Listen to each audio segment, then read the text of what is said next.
Bonsoir à tous, merci de nous rejoindre pour suivre avec nous ce principal rendez-vous avec l'actualité dont elles sont les faits saillants.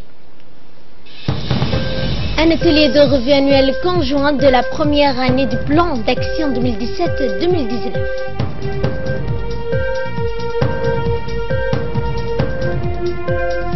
Également dans l'actualité, le procès de Jacob Zuma renvoyé au 8 juin, ce que nous verrons en fin de journée. Bonsoir à tous et l'on entame cette édition par cet atelier qui s'est tenu hier au Sunny Hotel d'Arta portant sur la revue annuelle conjointe de la première année du plan d'action de l'éducation 2017-2019. Eh bien, cette réunion qui s'est tenue sous la houlette du secrétaire général du ministère de l'Éducation, M. Mohamed Abdallah Mayoub, a vu la participation des différents représentants d'institutions mondiales et partenaires du ministère de l'Éducation, des experts, des inspecteurs du domaine éducatif et des représentants de la société civile ainsi que ceux des associations des parents d'élèves ont également pris part à cette importante rencontre relative au plan d'action de l'éducation 2017-2019. Le secrétaire général du MENFOP, Mohamed Abdallah Mayoub, a ouvert les travaux de l'atelier par un mot de bienvenue bien senti. Ce prélude a servi d'entrée en matière pour les cadres du MENFOP qui ont préparé et élaboré avec les experts et les techniciens des partenaires les documents du plan d'action de l'éducation 2017-2019.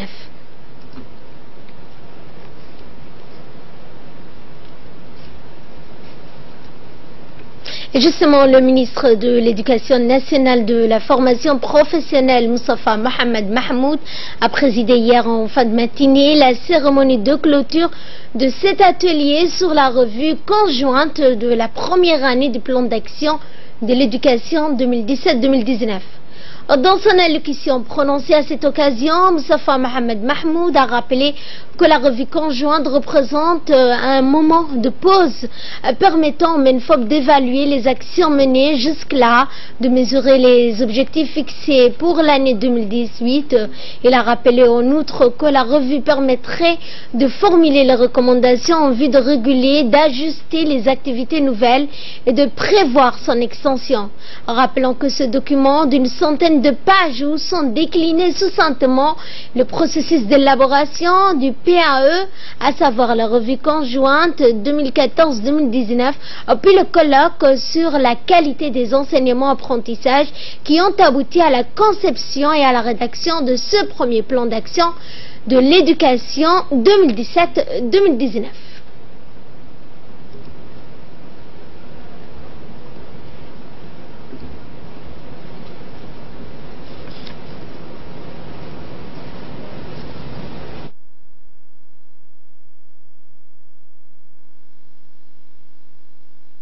Je voudrais ici en profiter pour saluer l'engagement politique du ministère de l'Éducation, assurer que tous les enfants en âge scolaire, quel que soit leur sexe, leur lieu d'origine et de vie, du contexte socio-économique ou des circonstances, aient accès à une éducation gratuite, obligatoire et de qualité.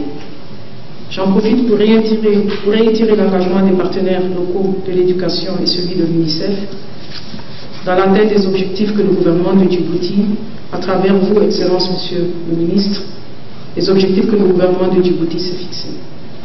Et une fois de plus, mes sincères félicitations et appréciations pour les progrès réalisés dans le domaine, Excellence Monsieur le Ministre, sous votre leadership.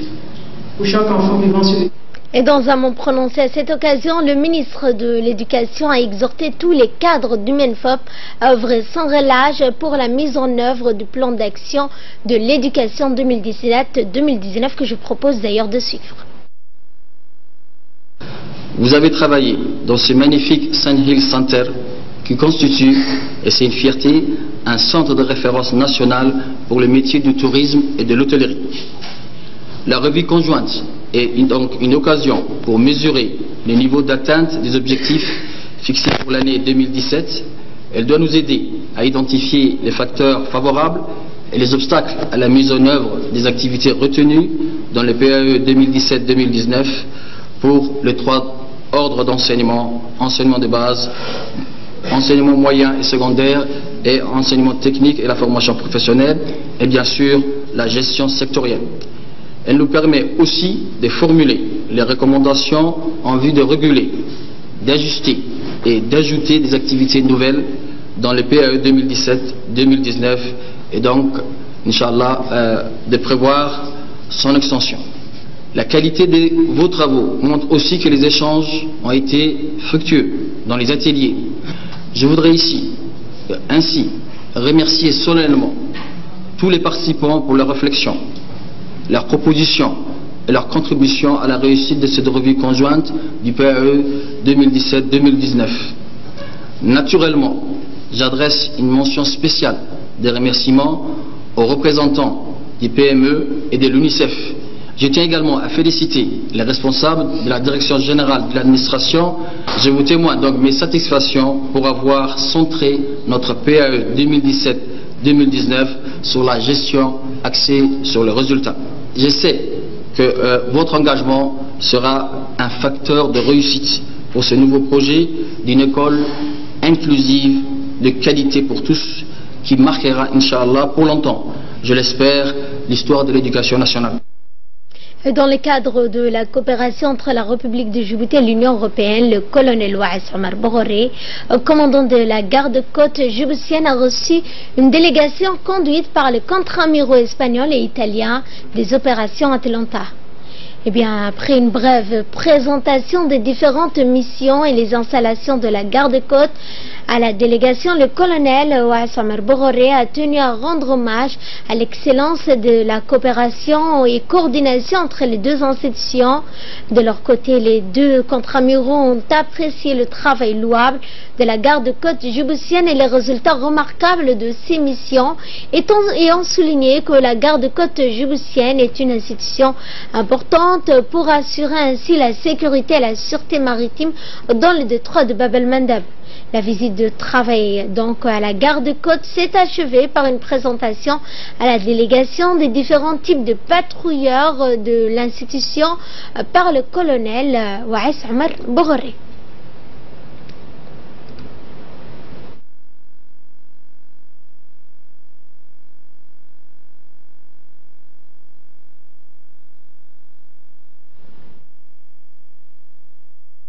Et à Tadjoura, cette fois, c'est le retour de la pluie dans certaines régions de notre pays, au grand bénéfice de la population nomade et de leur cheptel. Dans la journée d'hier, comme vous le voyez sur ces images, des pluies saisonnières avant la période de chaleur a fait son apparition sur une grande partie du littoral dans la préfecture de Tadjoura, surtout dans le secteur de Goda. Les oueds sur le littoral étaient tous en crue, causant quelques désagréments aux usagers de la route Tadjoura-Djibouti. Surtout donc le passage était difficile pour les voitures à proximité du PK9 près de l'usine d'eau de Tadjoura. La circulation a été rétablie quelques heures après la décrue.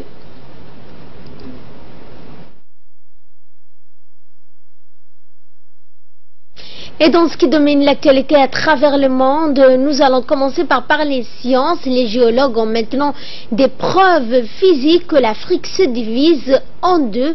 Et pour nous en parler plus largement, avec nous sur ce plateau, Samatar Saïd. Bonsoir Samatar. Bonsoir Ferdous, bonsoir à vous. Qu'en est-il donc de cette fissure qui sépare l'Afrique en deux? Effectivement, Ferdous, une large fissure s'étend sur plusieurs kilomètres et récemment fait son apparition dans le sud-ouest du Kenya. La déchirure qui continue de croître a provoqué l'effondrement d'une partie de la route de Nairobi-Narok et s'est accompagnée d'une activité sismique dans la région. La Terre est une planète, Ferdous, rappelons-le, en constante évolution, même si certains égards le changement pourrait être presque imperceptible. La tectonique des plaques est un bon exemple, mais dans le temps, quelque chose de dramatique s'est produit et a conduit le renouvellement de la questionnement sur le fractionnement de l'Afrique en deux.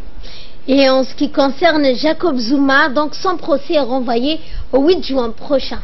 Effectivement, Ferdous, le procès de l'ancien président sud-africain Jacob Zuma est accusé de corruption dans une rocambolesque affaire de vente d'armes veille près de 20 ans et qui a été renvoyé hier au proche à l'issue d'une brève audience préliminaire.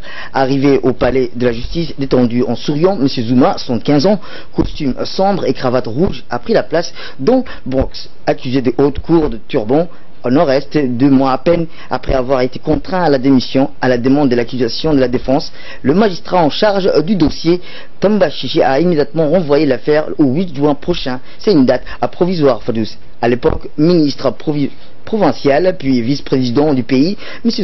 Zuma est soupçonné d'avoir touché des pots de vin de la part du groupe français Thales à l'occasion d'un contrat d'armement et près de 4 milliards de dollars attribués en 1999 à l'entreprise électronique de défense et également poursuivi. Et donc, en Espagne, le leader indépendantiste catalan, Puigdemont, je le cite, a dit « Les prisonniers politiques sont une honte pour l'Europe ». Effectivement, Ferdous, Carles Puigdemont est sorti de prison dans le nord-est de l'Allemagne. Il est incarcéré depuis une dizaine de jours. Le leader indépendantiste catalan a été libéré après avoir payé une caution de, rappelons-le, 75 000 dollars. Auparavant, la justice allemande avait rejeté l'accusation de rébellion figurant dans le mandat d'arrêt européen émis par l'Espagne, que le parquet va continuer à examiner. Carles Puigdemont reste ainsi sous contrôle judiciaire en Allemagne. Il n'a pas le droit de quitter le pays et devra pointer une fois par semaine dans un commissariat. À sa sortie de prison, l'ex-président catalan remercie tous ses soutiens dans le monde entier. Il a aussi demandé la libération immédiate des autres indépendantistes catalans actuellement emprisonnés en Espagne. Et au Brésil, Lula donc vit ses dernières heures de liberté. Effectivement, son ennemi ultime est le juge anticorruptionnel Sergio Moro, qui a émis hier en fin de journée un mandat de dépôt contre Luis Ignacio de Lula da Silva. En vue de la fonction qu'il a occupée, il aura la possibilité de se représenter volontairement à la police fédérale. Le juge Moro a également interdit l'utilisation des menottes dans tous les cas de figure et a précisé qu'une salle réservée a été prévue dans le locaux de la police de l'ancien métallo devenu président à l'écart des autres prisonniers, sans aucun risque pour son intégrité morale ou physique. Ferdous. Lula se trouvait jeudi à Sao Paulo, environ 400 km de Curitiba, ville où basé Sergio Moro, qui avait condamné Lula en première instance en juillet, un jugement confirmé en appel à la mi-janvier. Et avant de refermer ce journal ce matin, nous allons parler de ce robot communicant pour les personnes atteintes de démence. Qu'en est-il donc? Effectivement, ce robot peut parler, jouer de la musique, leur fournir des dernières actualités. Comme est-ce possible? Eh bien, le robot aide cette patiente de 83 ans, qu'on va le voir sur les images, qui souffre de démence sévère, faire travailler sa mémoire pendant un petit moment, par exemple en lui laissant écouter des chansons populaires du temps de sa jeunesse. Le robot émet de la musique, des lumières, il peut faire plein de choses, il incite les patients à exprimer. On peut prévenir et atténuer les effets de la démence en agissant sur la perception de la soi, la stimulation cérébrale. Et enfin, c'est justement ce que fait Mario après avoir subi quelques adaptations. Les chercheurs n'imaginent pas que le robot puisse un jour remplacer les soins prodigués par les humains. Mais selon eux, ils peuvent certains moments soulager la solitude ou l'isolement associé à la démence. Merci Samatar, dommage donc pour les images et merci à vous de nous avoir suivis. Excellente soirée à toutes et à tous.